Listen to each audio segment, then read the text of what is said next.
Hola, bienvenido a mi canal de historias increíbles. Disfruta mirando. Todo el mundo la llamó Sara. ¿Por qué la llamaban Sara? Porque su apellido era Sarandí.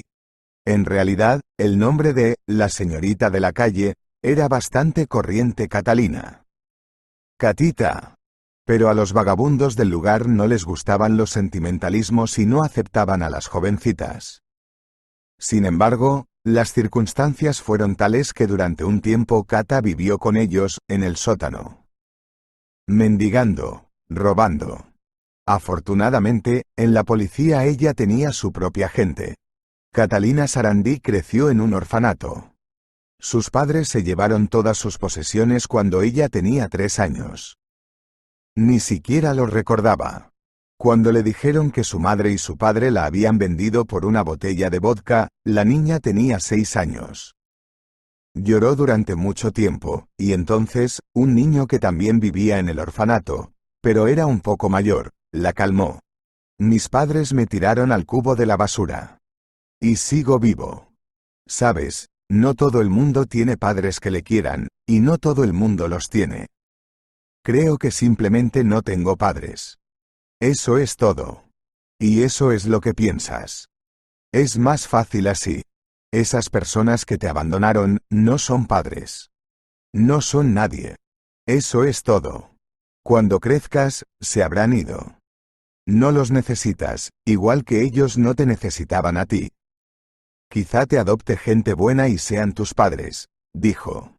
Flequillo alborotado, ojos castaños oscuros, complexión muy delgada. Pedro era así entonces, y sigue siéndolo. Se había graduado en el orfanato y se había convertido en agente de barrio. Catalina lo reconoció cuando la pillaron robando la primera vez. Estaba sentada en el mostrador de la comisaría y ya le habían contado cómo iba a ser el artículo y el correccional de mujeres. Y solo tiene 18 años. Y entonces entra en la oficina. Vaya. Catalina se desperezó. El hombre de uniforme la miró desconcertado. Estaba mal vestida, demacrada. Era irreconocible como la niña descarada, de ojos tristes, siempre hambrienta, a la que Pedro solía robar comida en el orfanato. ¿Cómo dices? Eres nuestra ladrona, ¿verdad? Tomó asiento al otro lado de la mesa. Y Cata se echó a reír. ¿Qué, Pedrito? Te encontraron en un cubo de basura y decidiste convertirte en un valiente policía de los derechos humanos, ¿eh? La miró inquisitivamente. El mismo pelo siempre despeinado y los mismos ojos oscuros. Tardó un momento en darse cuenta de que era la misma chica sentada frente a él. ¿Sara? ¿Eres tú, Sara? Preguntó arqueando las cejas. Catalina sonrió y asintió teatralmente. De mi propia persona. Aquella tarde, a Sara se le soltaron las esposas de las muñecas y se marchó.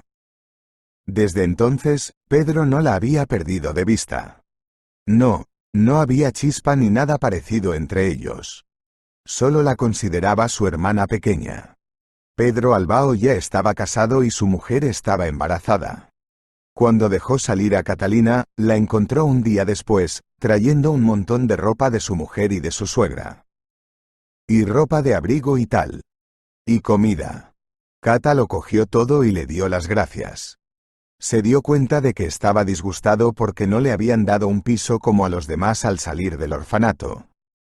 La habían adoptado varias veces. Las 2 primeras veces las familias eran disfuncionales, se llevaron a Catalina sin su consentimiento. La tercera vez se la llevaron cuando tenía 16 años y huyó. Su caso se alargó, pero sus padres adoptivos consiguieron inscribirla en una pequeña choza destartalada a decenas de kilómetros de la ciudad. Cata huyó de ellos porque la familia resultó estar obsesionada con la religión. El padre de acogida ayudaba a los curas locales, era un hombre importante en la Iglesia Católica. Su madre no permitía que Catalina se maquillara, la obligaba a hacerse trenzas y a comportarse piadosamente. Una chica agotada que nunca había conocido el amor y el cariño, que no estaba acostumbrada a los cuidados ni a ninguna estabilidad, se cortó el pelo castaño, convirtió su falda larga en una mini corta y salió por la ventana. Catalina solo había ido a la discoteca, y volvió a las 12 de la noche, pero ya la estaba esperando en el dormitorio. Su padre la golpeaba con un cinturón, diciendo que estaba poseída por demonios que había que exorcizar. Su madre leía oraciones mientras su padre la azotaba con el cinturón. Catalina no podía dormir porque le dolía todo el cuerpo.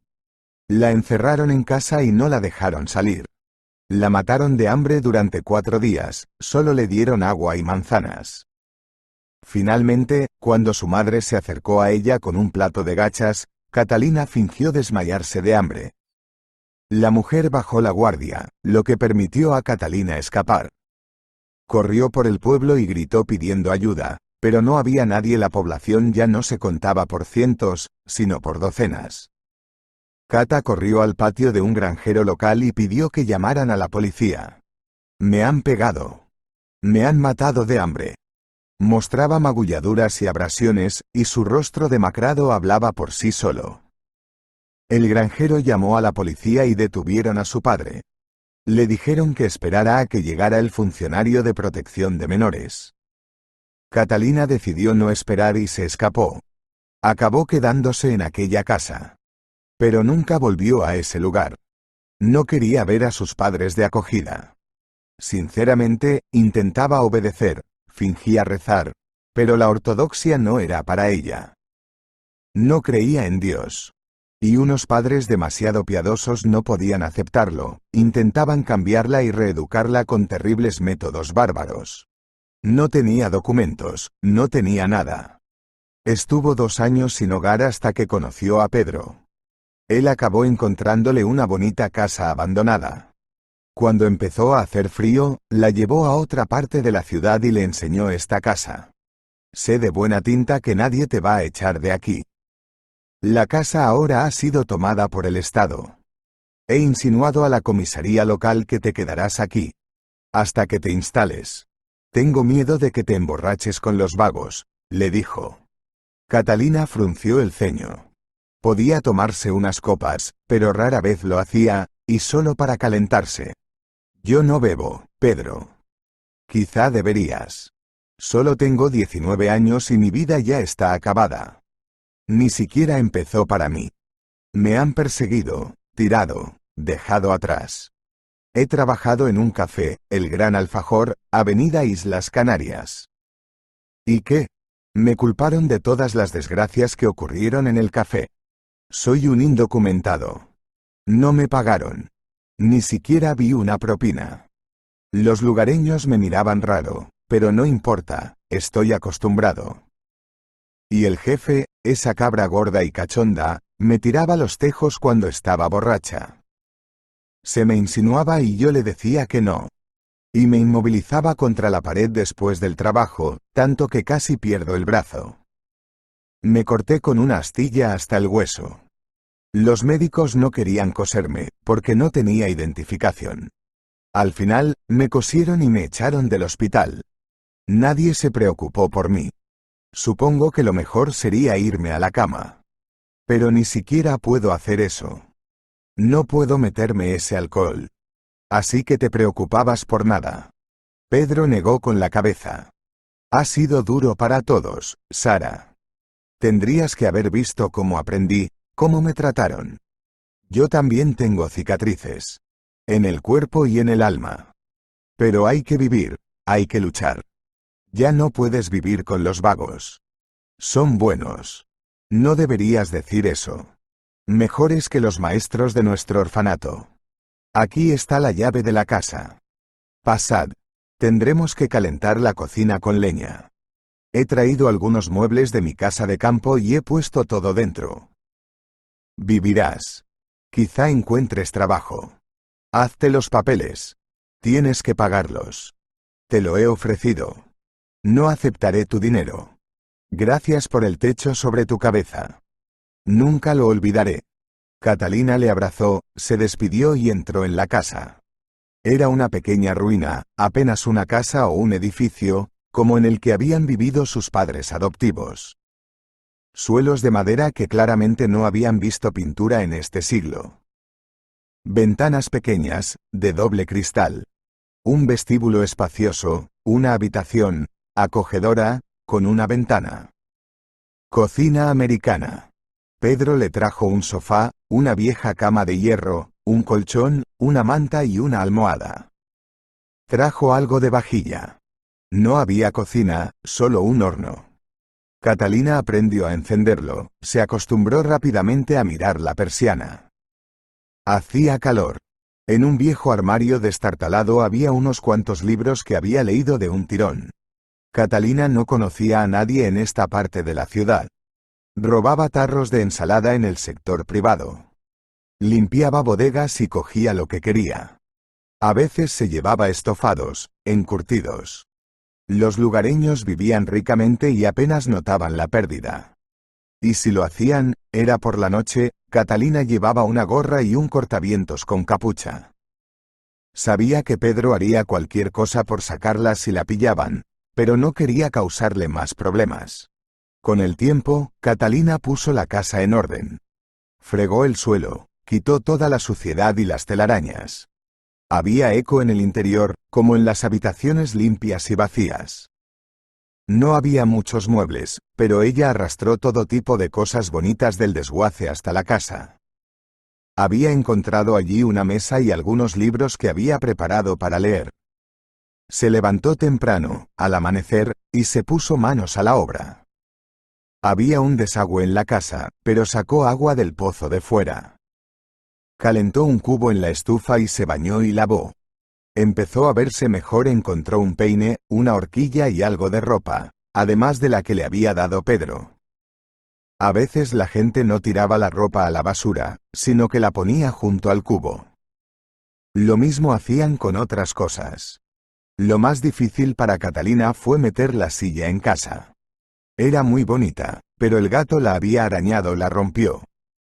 Por lo visto, era más fácil comprar una nueva que salvar la vieja. La tiraron con la colcha. Catalina la arrastró hasta casa y se desgarró la espalda. Sudaba profusamente, estaba reventada. La comida era mala, carente de vitaminas, el sistema inmunológico débil. Catalina enfermó. Ese invierno, casi muere. Llevaba días tumbada, delirando de fiebre, cuando Pedro vino a verla. Llamó inmediatamente a una ambulancia, esperó a que llegara y pagó generosamente al médico. Hay que llevarla al hospital. Necesitamos suero. Hazlo. Yo pago. Se llevaron a Catalina y la trataron durante unos días. Tan pronto como mejoró, trató de huir. Vete si quieres, pero tu habitación estaba pagada para 4 días más. Se encogió de hombros el médico. Era tan indiferente a su difícil situación como cualquier otra persona que Catalina hubiera conocido en su vida. Entonces me quedo, declaró. Le dieron un tratamiento completo de antibióticos y vitaminas. Por fin se recuperó. Y el día que le dieron el alta, Pedro la llevó a casa en su coche. Limpié tu casa, la calenté. No te importa, ¿verdad? Le preguntó. Catalina negó con la cabeza. Sí, gracias. No sé qué haría sin ti. Estaría muerta. Lloró entonces, y Pedro sonrió. Los huérfanos somos una familia. Somos todos de la misma sangre. Suspendí el examen y no debí obtener mi título. Pero la persona que me hizo el examen me preguntó quiénes eran mis padres. Y yo le dije que había crecido en un orfanato. Y él me ayudó porque también era de un orfanato. Todos nos ayudamos. Y ojalá pudiera ayudar a gente como yo. Pero no puedo ayudar a nadie. Soy patético. No deberías haberme salvado. Soy inútil, Pedrito. Ríndete. Lo lograrás. Vamos a hacer el papeleo. Encontrarás trabajo con ellos. Acordaron que en cuanto Catalina recuperara sus fuerzas, irían juntos a conseguirle los papeles que necesitaba. Catalina tenía miedo. Sabía que se veía descuidada, vestida con ropa ajena. Estaba cansada de las miradas oblicuas en su vida, y no quería unirse a una sociedad que la odiaba. El mundo le parecía ajeno y hostil. Al cabo de unos días, Catalina se sintió fuerte y salió. Todavía quedaba la comida que Pedro le había traído. No había necesidad de robar. Decidió buscar algo nuevo que ponerse. Soñaba con encontrar algo parecido a un candelabro. La lata de café que ahora la sustituía se caía a menudo. Y no quería quemar el único lugar normal que tenía. A veces, Catalina leía a la luz de las velas, sintiéndose como una señorita del siglo XVII. Era un claro día de invierno. Catalina paseaba por el vertedero cuando, de repente, oyó el rugido de un motor. Un coche se había detenido cerca. El hombre que bajó del coche negro extranjero no vio a Catalina, se puso de espaldas a ella, y ella se fundió con éxito con las montañas de basura. ¿Qué demonios es eso?, murmuró Catalina mientras el hombre comenzaba a rociar el coche con gasolina. Lo hizo con mucha ineptitud, y era obvio que nunca se había ensuciado las manos. Se limpió las manos con remilgo en un trapo y lo tiró bajo sus pies. Encendió el mechero, lo dejó caer, pero se apagó. El hombre empezó a recogerlo con sorna. Tenía la cabeza calva y una gran barriga. Chaqueta de cuero con pieles. Sin sombrero. Catalina notó que no estaba nervioso, sino más bien enfadado. El gordo calvo tardó otros 10 minutos en adivinar que prendía fuego a la tela con la que se limpiaba las manos. Solo entonces una débil llama envolvió la parte delantera del coche extranjero. Suspirando aliviado, el hombre se alejó a toda prisa. Catalina vio que, al poco, lo recogía otro coche, pero ya en la autopista. Entonces, el calvo desapareció del horizonte. ¿Qué quería quemar? ¿No habría sido mejor vender un coche así por piezas? O tal vez ocultaba pruebas de un delito. A Catalina no le importaba, aunque hubiera un cadáver dentro. Decidió mantenerse al margen, pero la curiosidad pudo con ella. Se acercó. Las llamas trepaban perezosamente por el coche, pero aún estaba lejos del depósito de gasolina. Muy bien. ¿Qué puede pasar? Quizá haya algo útil ahí dentro. Catalina abrió la puerta del coche y miró dentro. Había un paquete en el asiento. Su imaginación le jugó una mala pasada y Catalina pensó que era un bebé. Pero cuando retiró la tela blanca, vio que dentro había un jersey de hombre enrollado. De repente, las llamas alcanzaron la puerta que ella sujetaba. Catalina sintió el calor y, agarrando el bulto, salió rápidamente de allí. Caminó hasta su casa pensando que había sido un viaje muy extraño al basurero. ¿Y para qué demonios necesitaba ese saltador? ¿No tenía suficientes problemas en la vida? ¿Dónde encajaba? Catalina estuvo a punto de tirar el fardo a la basura, pero algo la detuvo. Esperó a la siguiente visita de Pedro y se lo contó todo, entregándole el envoltorio. Dentro, como ya pudo ver, había ropa de hombre y documentos a nombre de Sergio Pugliese Silva. Sara, ¿dónde te has metido otra vez? Se lamentó. Pero es raro, ¿no? Hay una razón para esto. Quizá esté ocultando algún tipo de delito. La gente no quema coches sin motivo. Sacudió la cabeza y sonrió. Siempre estás buscando una aventura en tu hermoso culo. Muy bien. Déjame ver qué puedo hacer al respecto. En realidad podría ayudar a la investigación. Averigüemos quién es este tipo. Pedro se fue y Catalina respiró aliviada. Había venido a arrastrarla para hacer el papeleo, y ella no estaba preparada para eso. Y no podía aceptar dinero de él. Le llevaba cosas, comida, pero incluso eso la incomodaba. No tenía por qué mantenerla. Estaba acostumbrada a vivir sola, como una vagabunda. Pero para Pedro ese modo de vida no era aceptable. Pocos días después, volvió a Catalina con noticias. Según los papeles, el coche pertenece a Sergio. Es el heredero de un empresario local. Fui a verlo y me echaron. Dijo que no es delito quemar su coche. Me enseñó los papeles del coche. Dijo que quería empezar una nueva vida y que tenía malas asociaciones con ese coche. No se parecía en nada a la foto del pasaporte, dijo que había engordado y se había quedado calvo. Lo comprobaría a través de mis contactos, pero no tengo motivos. Y sin ellos no hay autoridad, ya sabes. Catalina se encogió de hombros. Que Dios esté con ellos. Dime, mejor, ¿cómo estás tú? ¿Cómo está tu mujer? Está muy bien. Le han dado el alta, no hace mucho con una hija. ¿Dio a luz? Pedrito ya es padre. Me alegro mucho por ti. Catita lo abrazó y le dio un beso en la mejilla. Pedro estaba radiante cuando le habló de su hija. Era evidente que la quería y que estaba deseando tenerla en sus brazos. Prometió recoger a Catalina al día siguiente. Aún así, consiguió convencerla para que hiciera el papeleo. Y Catalina se recompuso, se arregló y hasta se delineó los ojos con el lápiz de ojos que había encontrado en la chatarrería y que casi se le había acabado. Solo que Pedro no apareció. Y al día siguiente. Ni a la semana siguiente. Se estaba poniendo nerviosa, así que decidió buscarlo. Catalina fue a la comisaría y preguntó dónde podía encontrar a Pedro. ¿Lo sabías? Había tenido un accidente. O algo así. Está en nuestro hospital, aquí en la calle de al lado, a 2 cuadras. Fuimos a verlo cuando despertó. Llevaba 3 días en coma. Los médicos lo daban por muerto.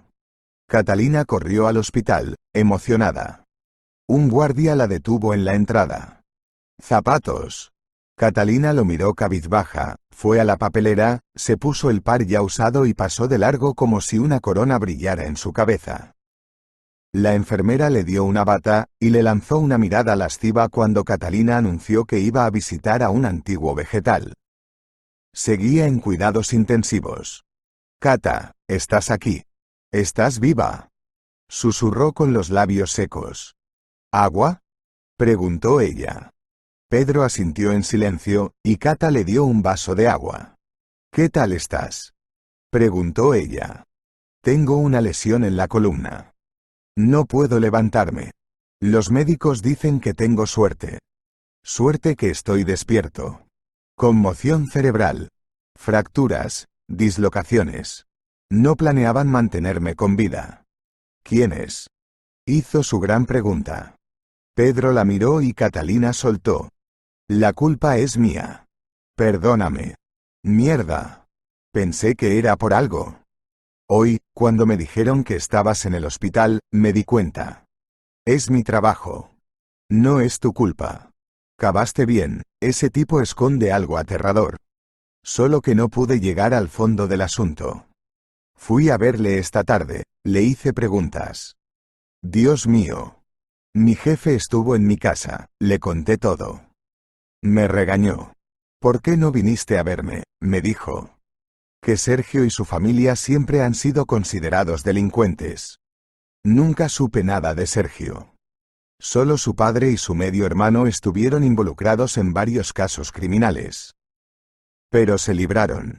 Así son las cosas, Catita. Catalina estaba destrozada. Pensó que solo podía culparse a sí misma. Debería haber huido sin mirar atrás cuando vio al calvo prender fuego al coche del desguace. ¿Por qué entró allí? Y arrastró a Pedro. Acababa de ser padre. La culpa mantuvo despierta a Catalina hasta la mañana siguiente.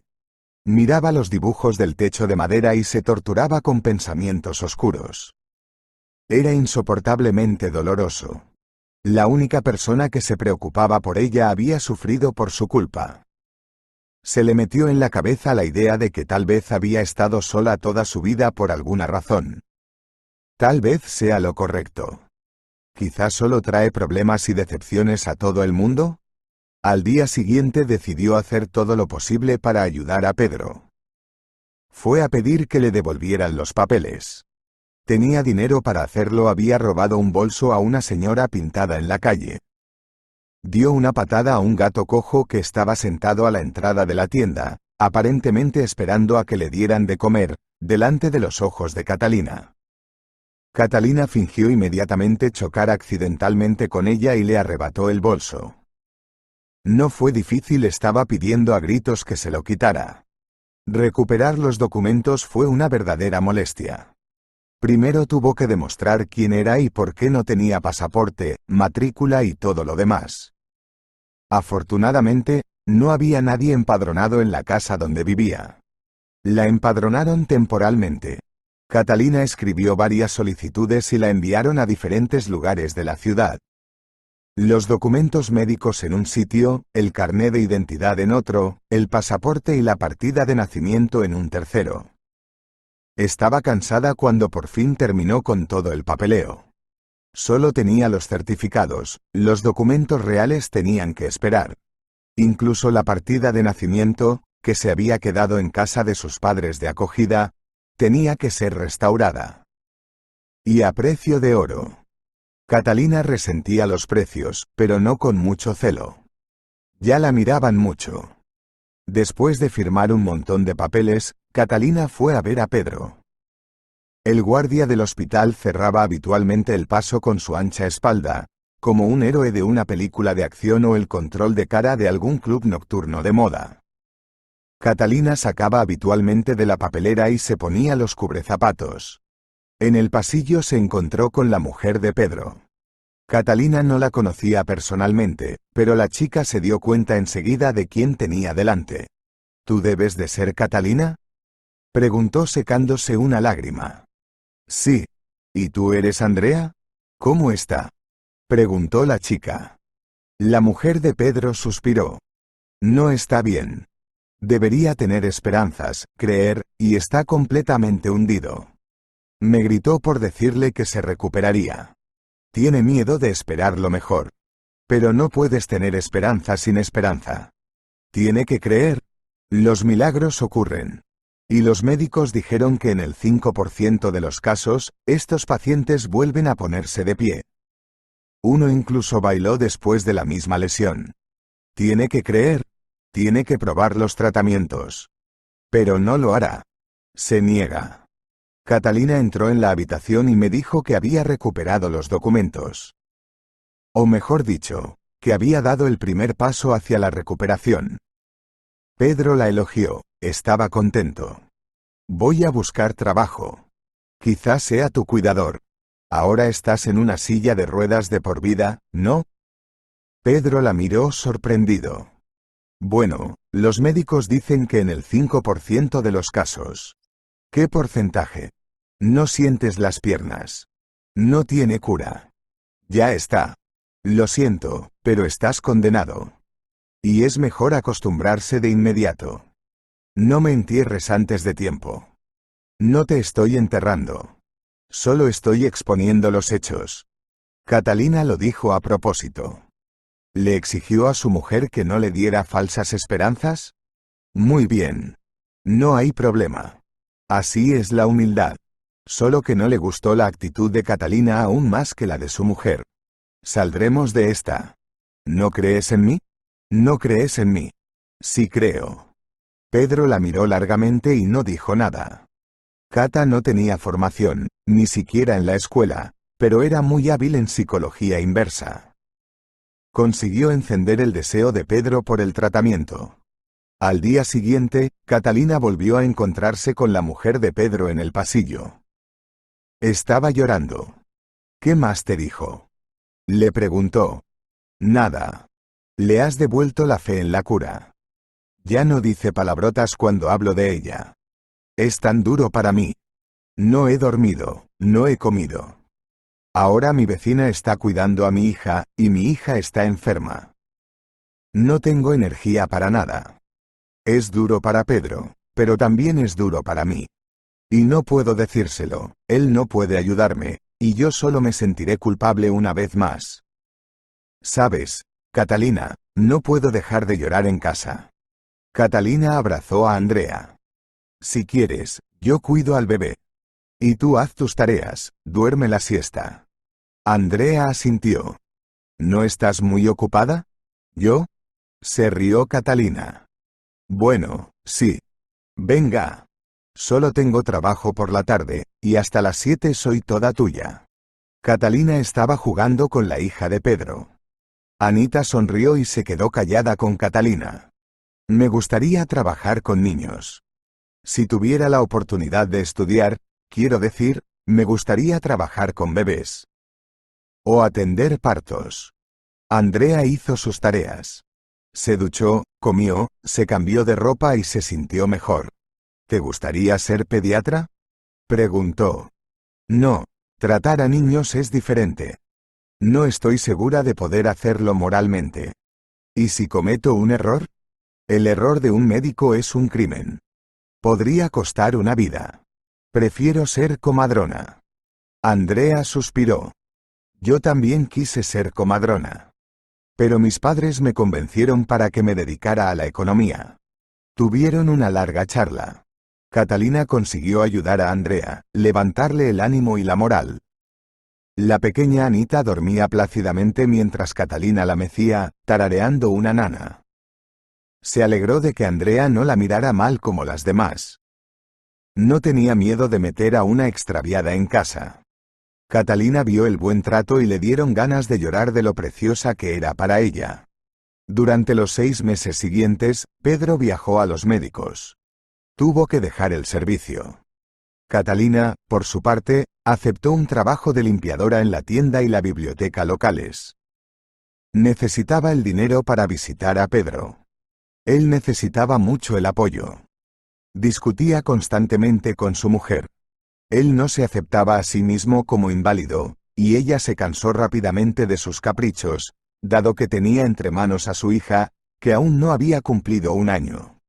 Catalina ayudaba a sentar a la pequeña Anita e intentaba animar a todos, pero el ambiente en casa de Pedro era opresivo.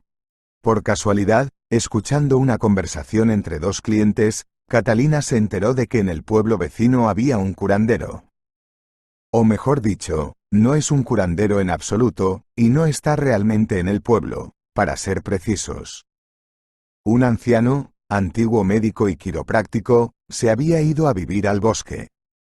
Se construyó una casita con sus ahorros, crió gallinas y ocas y plantó un pequeño huerto. Dicen que tuvo un destino muy desgraciado. Primero le robaron a su hija de 1 año. Luego murió toda su familia en un terrible accidente, su segunda hija, su mujer y 2 nietos. Volaban todos de vacaciones y el avión se estrelló. Casi pierde la cabeza. Estuvo ingresado en un hospital psiquiátrico, donde le ayudaron a superar lo sucedido. Dejó su trabajo, lo dejó todo y lleva años viviendo en el bosque. Sin embargo, el camino médico no dejó que el hombre se fuera, y ayuda a la gente hasta el día de hoy. Trata espaldas, ayuda incluso en casos difíciles. Una anciana solitaria acudió a él. Se cayó y se rompió el cuello de la cadera. Los médicos se rindieron, pero él mismo le trajo hierbas, le dijo cómo comer, qué pastillas tomar, cómo hacer ejercicio. Y se recuperó.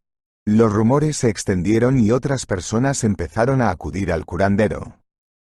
A algunos los ayudó, a otros los rechazó. Es comprensible, todos acuden, todos quieren vivir, caminar y no enfermar. Pero los médicos no son omnipotentes. También venían con oncología. El médico negó con la cabeza, enviando al paciente al hospital. Vienen con todo tipo de dolencias. Y la gente se curaba bajo su dirección. Catalina había hecho todo lo posible para convencer a Pedro de que fuera con él. Llevaba 1 mes rechazándola y ella lloriqueando y lloriqueando. Tenemos que intentarlo. No te costará nada. Vayamos juntos. ¡Qué tontería! ¿Qué clase de curandero del bosque? Un vagabundo. Murmuró Pedro. Catalina se giró bruscamente hacia él. No todos los vagabundos son malas personas. Ni todos los charlatanes. Este hombre no acepta dinero, es quiropráctico y cirujano. Y, de todos modos, no tienes por qué elegir. No hay por qué ser caprichoso. Pedro sacudió la cabeza. No, no voy a ir. No, no voy. Prefiero que me atiendan en el hospital. Catalina se olvidó del curandero durante un tiempo, hasta que oyó una nueva historia sobre cómo había ayudado milagrosamente a un niño con parálisis cerebral después de una operación. Le habían sometido a 6 operaciones para que pudiera andar. Pero la recuperación no dio frutos. Entonces, su madre lo llevó a un curandero llamado Nicolás Diego Dosa. Consiguió que el niño volviera a caminar en solo 6 meses, y se cancelaron las siguientes operaciones. Trabajó en la espalda del chico, estudió sus resonancias magnéticas al derecho y al revés. Sabía lo que podía y no podía hacer en este caso. Eso es lo bueno de él, que no tiene que seguir las reglas. Simplemente, sabe cómo tratar a las personas, y las trata. Con hierbas y ejercicio. Ningún otro hospital trata a la gente como él. ¿Tienes que ir? Pedro se lo pensó. Cata, lo pensaré. Pero por ahora, no quiero que me toquen. Estoy cansado de operaciones, cansado de todo. Déjame en paz. Pedro hizo girar las ruedas de la silla de ruedas y desapareció en su habitación. Andrea se acercó a Catalina.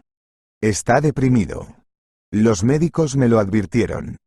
Seguro que hablaré con él. Muchas gracias por venir a vernos. Sabes, ni siquiera mi propia hermana me ayuda como tú. Ni siquiera me llama. Siento que tú también eres mi hermana. Catalina abrazó a Andrea. Es verdad.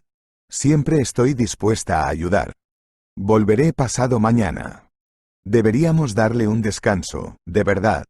No quiero ser entrometido. Catalina tenía tanto miedo de que la tomaran por una mendiga entrometida que nunca comía en casa de Pedro, ni siquiera tomaba el té. Solo pasaba para ayudar, para ver cómo estaba, para animarla. A veces no tenía ni una gota de rocío en la boca, pero era inaceptable que Catalina pidiera comida. Toleraba ir a casa o a la tienda, allí solían tirar productos caducados, y ella los cogía para sí. Además, le pagaban y ella compraba víveres, aprendía a cocinar.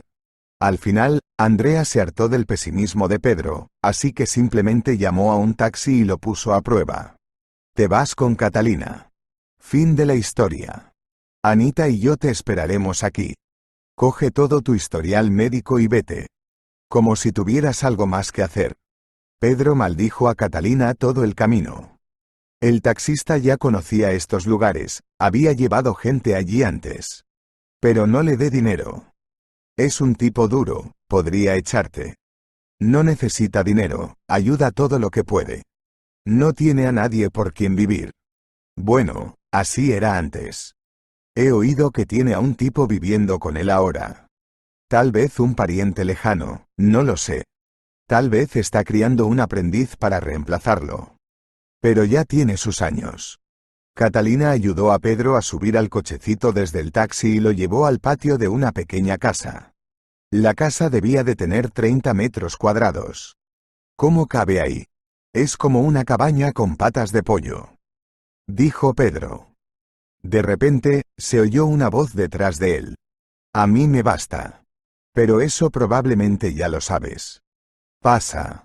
Hace un año instalé una rampa, a menudo viene gente en silla de ruedas. Bienvenido a la cabaña de las patas de pollo. El curandero era un hombre señorial, de pelo gris, postura erguida y brazos bombeados. Como salido de la portada de una revista de moda. Parecía tener unos 60 años. Me llamo Nicolás Diego. Necesito verle, dijo tras un largo examen de informes médicos, radiografías, ecografías y resonancias magnéticas. Llevó a Pedro a una habitación privada y lo tumbó en el suelo. Catalina observó que el interior estaba muy limpio, pero era modesto. Solo un suelo de madera, zapatillas para los huéspedes. Ventanas lisas, techo liso de madera. Unas cuantas chaquetas ligeras colgaban de un perchero. Un gato a rayas se frotaba a sus pies. De repente, un hombre entró por la puerta. Dejó la escopeta en el suelo y puso el pájaro abatido sobre la mesa. Catalina arrugó la nariz, le daba pena el animal. Buenas tardes, saludó Cata. Buenos días. Y ahora vamos a cenar de lo más rico. Me llamo Sergio. La mente de Catalina volvió a 6 meses atrás. Los papeles que había encontrado en el coche eran de él. Recordaba bien que el pasaporte tenía su cara. Pero, ¿quién había abierto la puerta de Pedro? Enseguida dijo que Sergio no se parecía a él. Calvo. Ese es el verdadero Sergio. Delante de ella. Catalina se puso en pie de un salto al oír su nombre.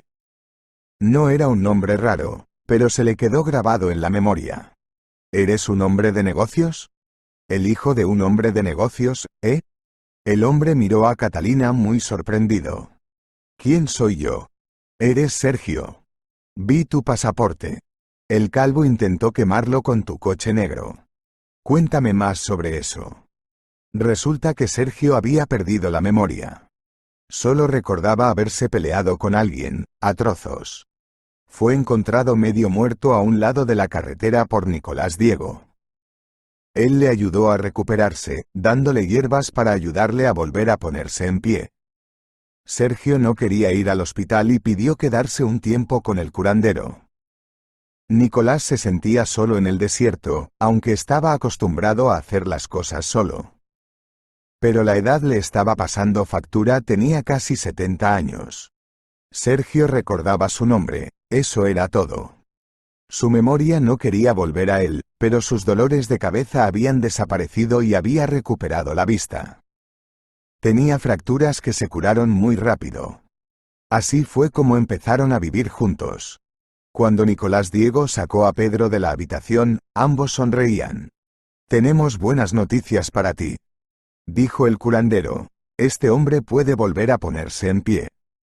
No doy garantías, no soy político, pero lucharemos». Catalina sonrió feliz. «Y creo que he encontrado a Sergio. El que te puso en la silla». Catalina le contó toda la historia a Pedro. Nicolás preparó una infusión fuerte y juntos resolvieron la situación. «Así que tú, Catalina, viste al calvo prendiendo fuego al coche». Sacó las cosas con los papeles, que probablemente era lo que intentaban destruir. Y Pedro empieza a revisar sus canales para averiguar de quién eran los archivos. Y los documentos pertenecían a Sergio. Nunca olvidaré eso. Estoy seguro de que mi accidente fue un montaje. Y supe enseguida que solo había que sacarme, o incapacitarme, como resultó. Ya no soy policía. Todavía tengo el expediente del caso. Te lo traeré y podrás intentar recordarlo. No hay tal cosa como una coincidencia. Estos son definitivamente tus archivos. Y ese hombre debe estar viviendo tu vida en tu casa. Destruyó el pasaporte viejo para hacer uno nuevo con su propia cara. No me acuerdo de nada. De verdad que no me acuerdo de nada, dijo Sergio. Y Nicolás miró a los invitados, sorbiendo su té. Así que esto es el destino. Los tres os habéis encontrado aquí por alguna razón. ¿Os imagináis cuántos hilos os han traído hasta aquí? Catalina sonrió. Todo es verdad. ¿Ayudarás a Pedro? Por supuesto. Tienes suerte, tienes una mujer muy cariñosa, sonrió Nicolás. Pedro y Catalina soltaron una risita. Soy doblemente afortunado. Tengo una hermana muy cariñosa. Somos del mismo orfanato. Es como una hermana para mí. Y tengo una mujer y una hija.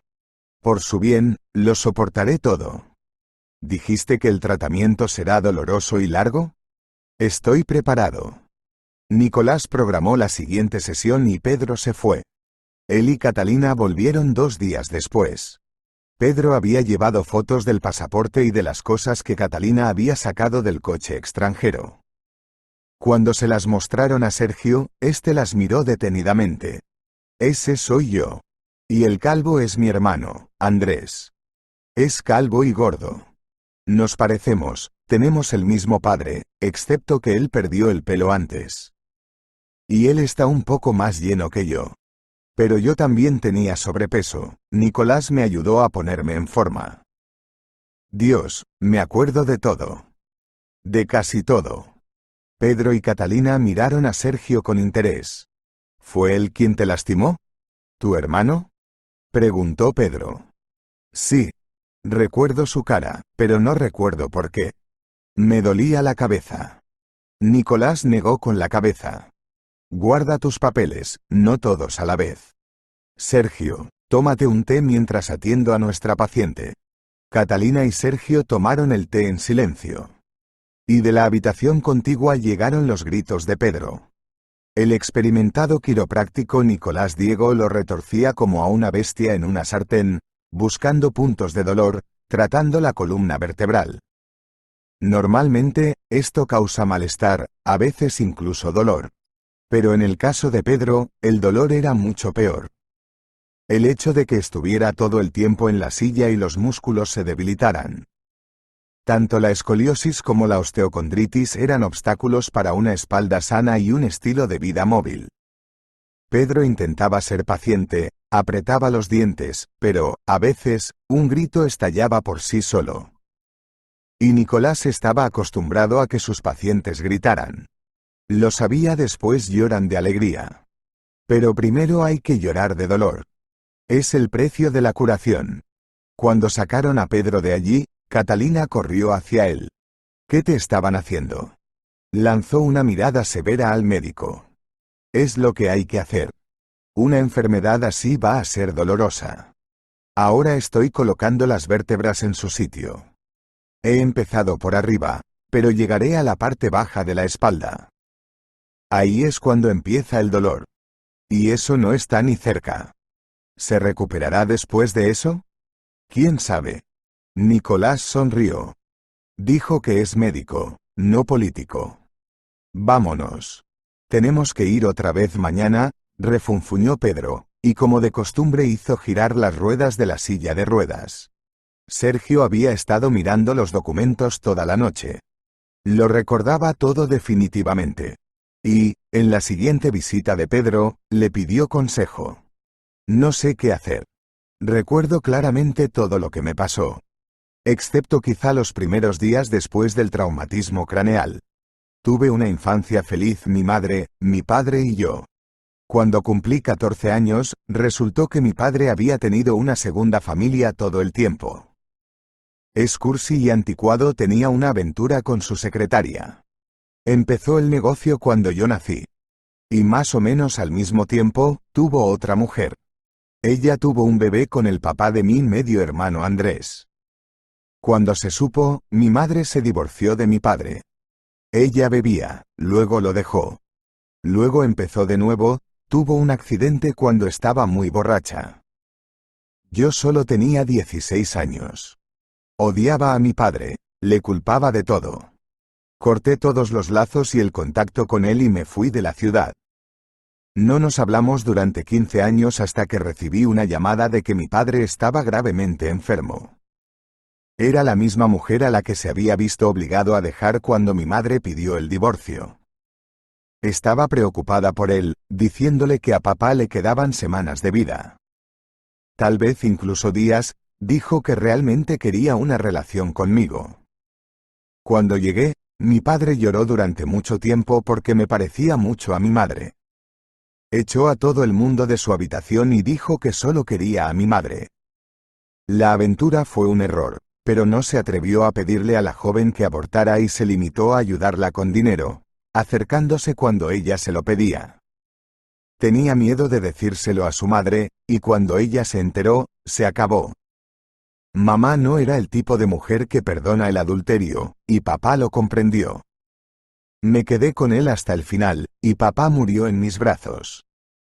Cuando se estaba muriendo, dijo que estaba feliz de tenerme cerca, dijo que podía ver a su madre llamándolo. Sabes, tuve escalofríos en ese momento. Perdoné a mi padre. Después de su funeral, iba a marcharme, pero el abogado de mi padre me dijo de repente que mi padre me había legado la empresa y la casa. A su segunda mujer y a su hijo les compró un piso a cada uno, les dejó 2 coches y una factura considerable. Pero me dejó las herramientas de su oficio. Escribió una conmovedora carta en la que decía que creía en mí. En los últimos años, Andrés se había hecho cargo del negocio, pero mi padre pensó que yo sería más adecuado que él para dirigir su empresa. No había nada que hacer, así que no impugnaron el testamento. Andrés estaba loco. Cuando llegué a la empresa, aprendí mucho sobre mi hermanastro. Resultó ser un cabrón, que buscaba el beneficio personal en todas partes y trataba fatal a la gente. También fue la razón por la que mi padre se metió en un par de negocios ilegales, y una vez incluso fue detenido con Andrés. El papeleo tenía su firma, pero Andrés era el que hacía los tratos en nombre de papá. Andrés me dijo directamente que yo no merecía todo esto. Llevaba desde los 16 años preparándose para ocupar el puesto de director, para heredarlo todo, y yo sin más me fui, abandoné a mi padre, me peleé con él. Andrés también tenía acciones en la empresa, pero no podía influir en mis decisiones. Básicamente, tras la muerte de papá, me quedé con todo lo que Andrés esperaba. Él no tenía suficientes activos y cuentas. Le dije que podía montar su propio negocio, y mi padre era libre de dirigir su imperio por su cuenta. No me habría importado incluso que le diera la empresa a Natalia, la limpiadora, a la que siempre alababa y de la que se burlaba. Es su empresa. La creó de la nada y es él quien debe decidir quién se queda con ella. La madre de Andrés quería mucho a su padre. Me di cuenta de que años más tarde, no era una cosa única. No era una secretaria intrigante que seducía al jefe. Ella lo amaba y él no sabía qué hacer al respecto. Era solo un hombre. Y cometía errores como todo el mundo. Entonces me di cuenta y dejé de enfadarme. Cuando Andrés me demandó, su madre se puso de mi parte y testificó en mi defensa. Le dijo al tribunal que su padre siempre había querido dejarme la empresa a mí. Al final, Andrés perdió el juicio. Yo ya estaba en la empresa en ese momento y me puse al día. Incluso obtuvimos beneficios.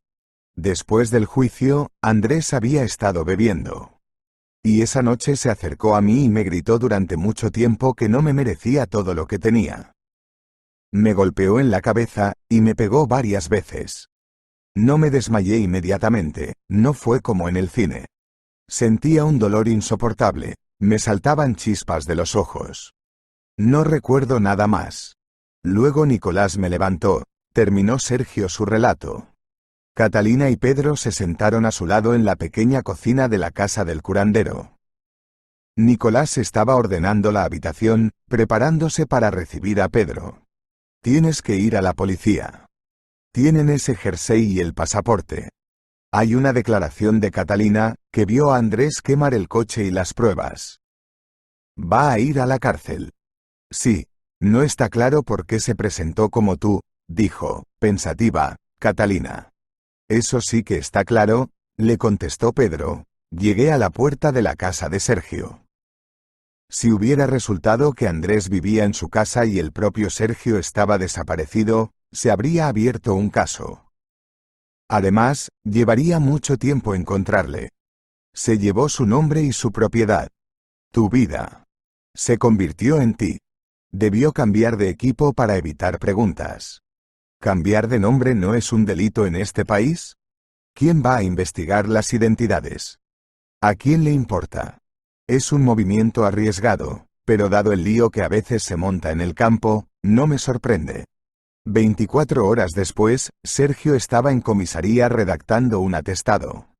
Le acompañaban Catalina, que también declaraba, y Pedro, que echaba de menos su departamento de policía y a sus compañeros. Le recibieron como a un héroe. El jefe le ayudó a llevar la silla de ruedas a su despacho y habló largo y tendido de lo difícil que se había hecho trabajar sin él. Pedro se alegró de verle. Cuando te recuperes, vuelve pronto con nosotros. De nada. Te daremos trabajo en la oficina, incluso desde aquí serás más útil que todo el departamento junto. Eres un buen hombre, Pedrito. Por cierto, tengo algo en tu caso. Si podemos arrestar a este Andrés, que ha tomado la identidad de su propio hermano, creo que podremos acusarlo de fingir tu accidente. No voy a dejar pasar esto. Antes no había nada con que acusarlo. Pero eso está cambiando ahora. El hombre que estuvo implicado en aquel accidente se negó a hablar, pero insinuó que lo haría si Andrés iba definitivamente a la cárcel. Le tiene miedo. Será menos peligroso entre rejas, ¿no? Sonrió el alcaide. Después de 24 horas más, las esposas chasquearon en las manos de Andrés.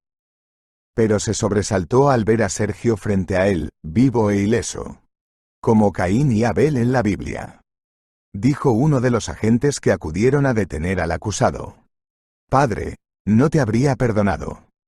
Dijo Sergio con amargura. Andrés bajó los ojos. No sabía cómo reaccionar. En comisaría, él mismo lo confesó todo. Mencionó que había ayudado a sentar a Pedro en la silla. Supongo que le remordió la conciencia y se desesperó. El tribunal le prometió una larga condena por lo que había hecho, pero el abogado de Andrés prometió ayudarlo. Mientras tanto, Catalina seguía llevando a Pedro a Nicolás Diego para que lo trataran. A veces se sentaban allí durante largos ratos, bebiendo té y hablando. «Tu familia murió aplastada, ¿verdad?», preguntó Pedro con cautela, tomando un sorbo de té de hierbas. Nicolás sonrió. «Así es. Todo el mundo conoce mi historia. No me queda nadie. Yo también era huérfano, como tú. Pero mis vecinos me sacaron adelante, me ayudaron. No se molestaban con el papeleo en ese entonces. Simplemente, me acogieron cuando mis padres se fueron. Ni siquiera los recuerdo, todavía era joven. Estudié mucho y me hice médico. Pocas personas saben que en mi vida no ocurrió una tragedia, sino dos. Cuando mi mujer y yo empezamos a vivir juntos, ella ya tenía una hija. Tenía 3 años. Era hija de su primer matrimonio. Más tarde, se quedó embarazada y tuvimos una hija juntos, Marta. Y nos la robaron. Dijeron que los alcohólicos la robaron y la vendieron. Pero no pudimos sacarles nada. Perdimos a la niña, mi mujer sufrió muchísimo. No pudo volver a quedarse embarazada. Los médicos decían que era el estrés, los nervios, un problema psicológico. Tenía miedo de volver a perder. Cuidó mucho de su primera hija. Luego llegaron los nietos. Así que los 4 se fueron de vacaciones. Pasé un año ahorrando para ese viaje. Ahorré durante un año para que murieran todos. Los condené a muerte. Fue idea mía enviarlos de vacaciones. Pensé que debían pasar unas buenas vacaciones, porque todo el mundo va a esas hermosas playas de arena. Y qué peor para mi familia. Pero yo no podía ir, el trabajo no me dejaba. Así que me quedé sola. Catalina sacudió la cabeza. ¿No consiguió encontrar a su hija? No. Me dijeron que ya no estaba en el país. Yo era un cirujano novato, sin contactos valiosos, sin habilidades. Y no ayudan a gente así. Por orden de llegada. Si hubiera tenido contactos, me habrían conseguido una estrella del cielo. Más tarde contraté a un detective, pero solo aquellos borrachos, sospechosos de haber robado a mi hija, ni siquiera estaban vivos. Pero siempre he admirado a chicas como tú, Catalina. Mi hija tendría ahora 19 años. Tenía un gran lunar en el hombro. Es un rasgo hereditario. Era mi única hija. Catalina bajó lentamente la manga de su camiseta blanca de tirantes, dejando al descubierto su hombro. Tenía un lunar muy grande, en forma de bola, del que sobresalía un feo vello. A Catalina le daba vergüenza y se lo tapó. Temía lastimarlo o arrancárselo accidentalmente. Nicolás Diego se levantó de su asiento y miró a Catalina como si le hubieran dado con un ladrillo en la cabeza y fuera hora de llamar a los paramédicos. ¿Eres mi hija? Catalina se encogió de hombros. No debería serlo. Llevo toda la vida vagando por orfanatos. Eso es porque te robaron los alcohólicos. O tal vez sea una coincidencia. Nicolás Diego se apresuró a entrar en la habitación contigua y luego regresó con las fotos. Eran de su mujer. Fíjate. Eres igual que ella.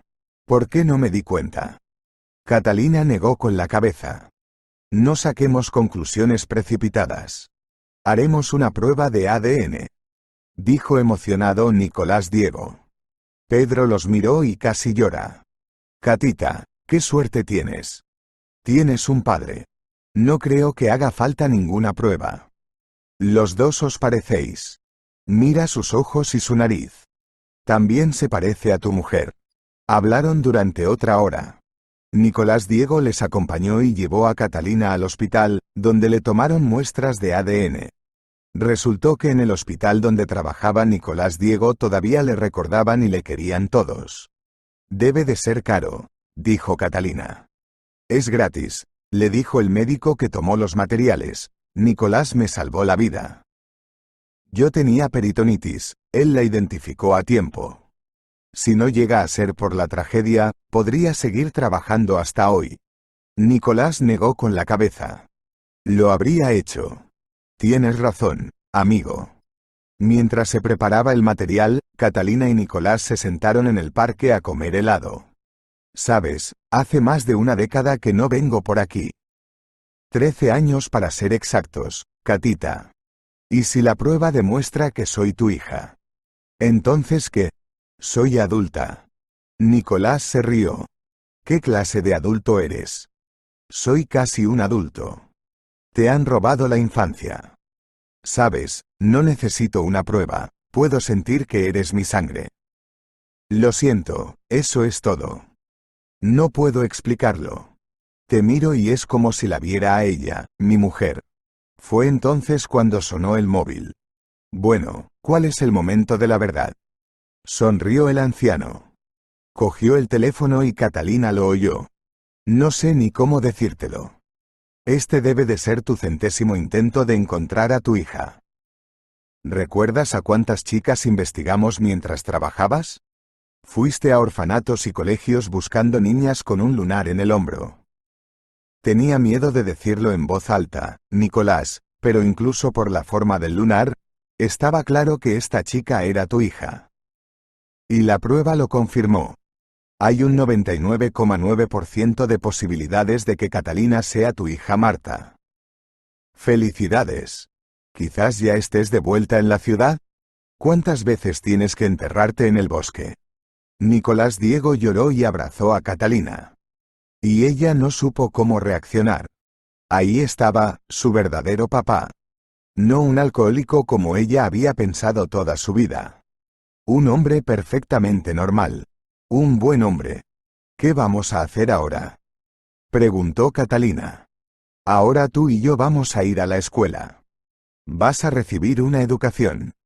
Estaría orgullosa si eligieras medicina, pero aceptaré lo que decidas. Es tu vida. Por cierto, tu madre era profesora de piano. Catalina estaba confusa. Primero tendría que terminar la escuela. La escuela normal. Ya nos pondremos al día. Nicolás y Catalina nunca se separaron desde aquel momento.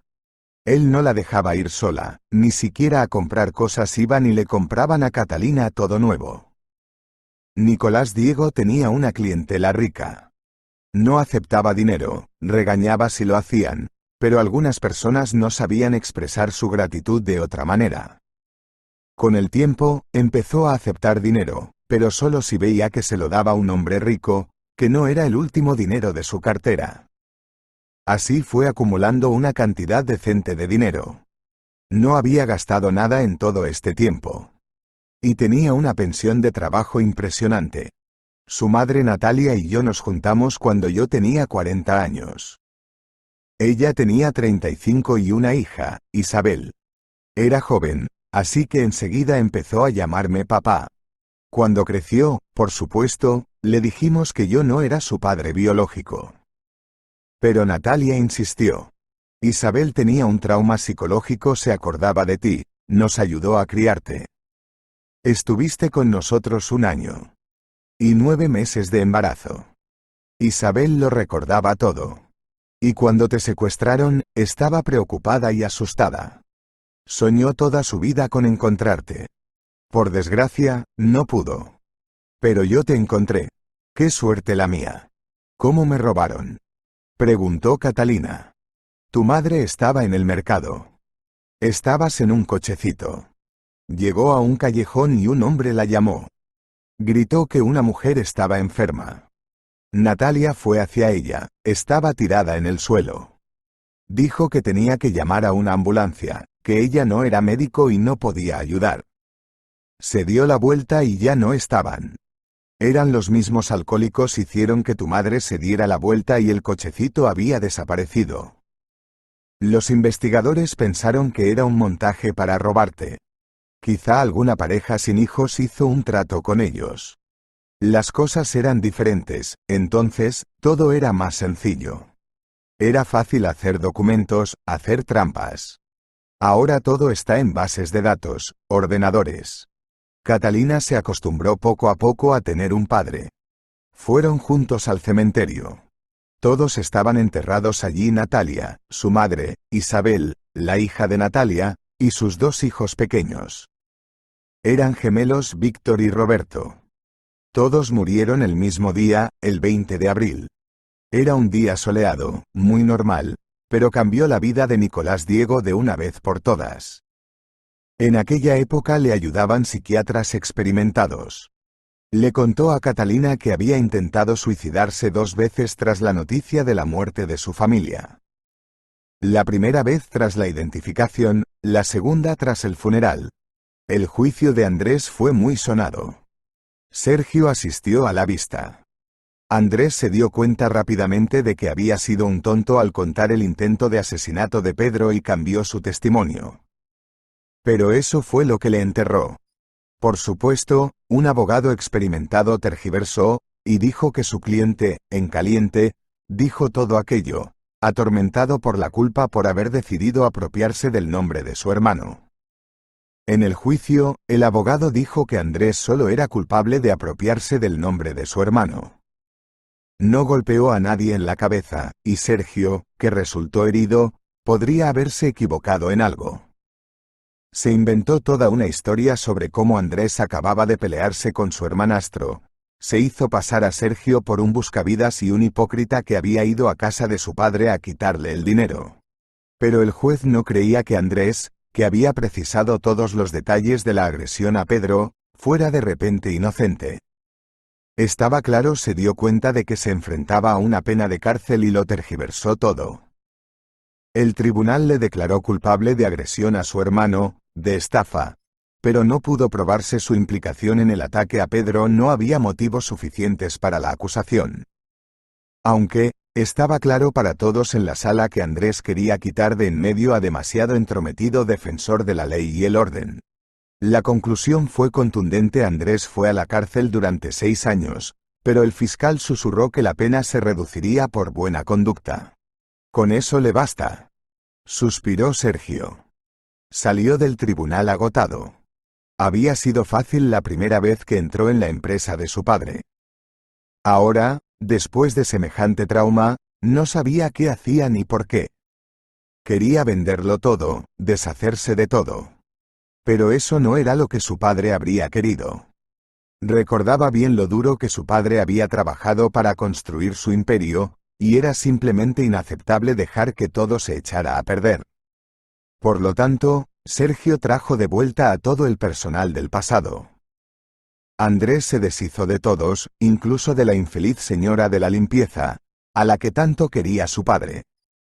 Sergio consiguió convencer a todos. La gente estaba deseando volver cuando se enteraron de lo que le había pasado a Andrés.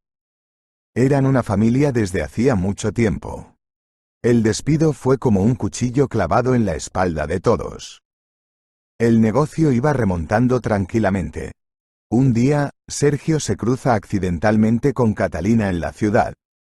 Había cambiado mucho. Su padre la había llevado a una buena peluquería, donde le cambiaron el color del pelo, convirtiéndola en una preciosa rubia. Cata empezó a vestirse bien. Consiguió trabajo en la administración, como ayudante. Al mismo tiempo, terminó la escuela nocturna e iba a entrar en el curso siguiente. ¿Qué quieres ser de mayor?, le preguntó Sergio. Cata se encogió de hombros. La verdad es que nunca me lo había planteado. Creía que mi destino era ser vagabunda. Solo gracias a Pedro seguí viva, no me morí de pulmonía, hambre y frío. Le debo todo. Es mi hermano, no hay otra manera. Pues cuídalo tú también. Por mi culpa está inválido, pero papá está haciendo todo lo posible para que se recupere. Sergio sonrió. Si no fuera por ti, Catita, ahora no sería el jefe de la empresa de mi padre. Ahora estaría recogiendo bayas en el bosque. Catalina se rió. Es verdad. Pero si hubiera sabido lo que me iba a costar, no habría cogido ese fajo de documentos. Perdona. Pedro acaba de empezar a mover los dedos de los pies. Mi padre hace milagros. Sergio la miraba de otra manera. Le parecía inteligente y divertida. Había pasado por un infierno. Había vivido en un infierno. ¿No es un infierno no ser querido? Sobre todo cuando te das cuenta siendo niño. Sin padre, sin madre. El Señor Nicolás Diego lo recuperará. Apuesta a que lo hará. Claro que lo hará. Ahora que sus piernas son obedientes, solo queda fortalecer los músculos y continuar la terapia. Los médicos que abandonaron a Pedro piden conocer a papá. Pedro dijo que el cirujano rogó ver a Nicolás Diego. Mucha gente ha oído hablar de él. Y con acento agudo: ese es mi padre. Estoy tan orgullosa de él. Catalina estaba radiante. Siguió cuidando de Pedro y de su familia. Andrea se hizo su buena amiga. Al principio, esta estaba celosa de su marido, pero cuando llegaron los problemas, se dio cuenta de que Catalina nunca destruiría el matrimonio de Pedro, y su relación es muy diferente. Catalina y Pedro tienen un vínculo más fuerte que muchas parejas. Pero no hay romance, ellos se consideraban realmente hermano y hermana, y se cuidaban con locura. ¿Y por quién has decidido presentarte?, preguntó Sergio, mirando su caro reloj de pulsera. He decidido que quiero trabajar en un hospital. Probablemente, seré comadrona, o médico de mujeres. Ver nacer bebés todos los días es el mejor trabajo del mundo. Sergio se ríe. Estás loca. Verás la agonía, los gritos, la sangre, las lágrimas. Que yo sepa, el parto es algo doloroso. Veré el milagro del nacimiento. Los ojos felices de las madres. Quiero eso. Se despidieron y Catalina ya estaba cruzando la calle cuando de repente Sergio la alcanzó. Ella se sorprendió. Espera. Se me ha olvidado coger tu número de teléfono. ¿Salimos? Te llevo al cine. Hay muchos sitios donde llevarme. Nunca he estado en ningún sitio. Catalina asintió, recordándole que estaba tratando con una antigua vagabunda. Sí, es verdad. Sabes, yo tampoco tengo mucha gente cerca. Cuando mi padre se fue, pensé que Andrés y yo estaríamos muy unidos. Pero no resultó así. Quiero llevarte a la Noria esta noche. Si te parece bien. Catalina le dictó su número de teléfono y se fue a casa. Nunca había tenido novio. Nunca la habían amado. Sergio se quedó en su cabeza esa noche. Por la tarde, él le mandó un mensaje y empezaron a mandarse mensajes. Pero Catalina se aburrió rápidamente y le devolvió la llamada. Escribir es largo y aburrido, es mejor decirlo todo. Sergio la recogió ese mismo día. Un mes después, hubo una fiesta en un café de la ciudad. Allí estaba Nicolás Diego con un traje blanco y su hija, que había recibido su primer certificado de fin de estudios. Había aprobado todos los exámenes con facilidad y rapidez. También estaba Pedro, que había llegado con muletas. Con él estaban su mujer, Andrea, y su hija pequeña, Anita. Por supuesto, Sergio también estaba en la fiesta y estaba a punto de pedirle matrimonio a Catalina. Un pequeño grupo de personas que hace un año no se conocían, pero que ahora eran una gran familia. Andrea le pidió a Nicolás Diego que fuera el padrino de Anita, y él aceptó. Pedro se deshizo de su silla de ruedas y empezó a andar lentamente con muletas. Nicolás dijo que dentro de otros 6 meses podría pensar en volver al servicio. Pero por ahora, solo un trabajo de oficina. Me gustaría brindar por mi hija. Se llama Catalina Marta Dosa Sarandí. Hemos cambiado todos los documentos. Y hoy es su cumpleaños. Es la primera vez que lo celebra en este día. ¡Feliz cumpleaños, hija! Te quiero. Catalina sonrió. Gracias, papá. Yo creía que había nacido el 12 de septiembre. Pero resulta que nací el 7 de octubre. Así que, feliz cumpleaños para mí. Si te ha gustado la historia, por favor dale un me gusta y suscríbete al canal.